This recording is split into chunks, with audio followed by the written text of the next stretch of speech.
प्रणाम सब गोटे के। हम शालिनी झा आंसू के बीच एक कोजगरा के गीत लग उपस्थित थी, तो सुने जाए वहाँ सब सुंदर सन कोजगरा गीत।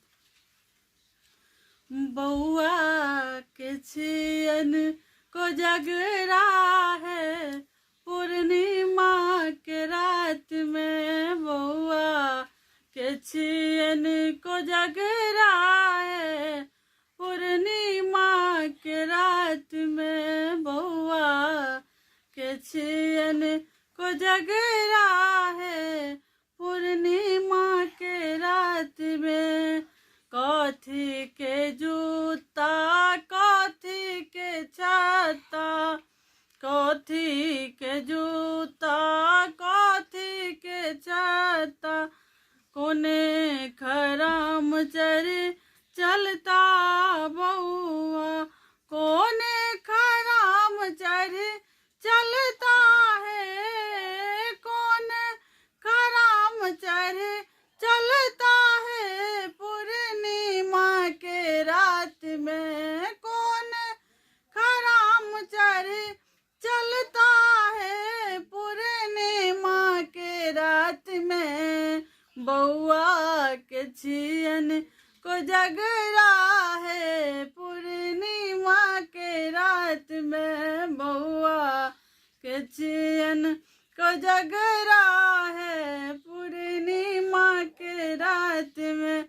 सोने के जूता रुपए के छाता, सोने के जूता रुपए के छाता, झुनकी खराम चर चलता है, झुनकी खराम चर चलता है पूर्णिमा के रात में, झुनकी खराम चर चलता है पूर्णिमा के रात में। बउआ के छियन कोजगरा है पूर्णिमा के रात में।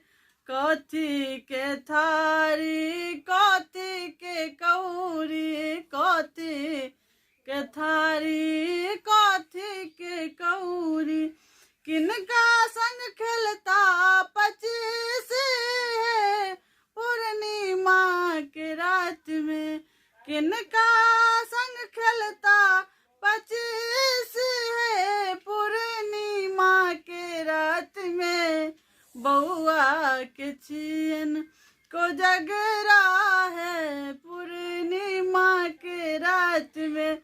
सोने के थारी चांदी के कौड़ी, सोने के थारी चांदी के कौड़ी, सोने के थारी चांदी के कौड़ी, भौजी संग खेलता पचीस है पूर्णिमा के रात में, सारे संग खेलता पचीस है पूर्णिमा के रात में। बउआ के छियन कोजगरा है पूर्णिमा के रात में, बउआ के छियन कोजगरा है पूर्णिमा के रात में, बउआ के छियन कोजगरा है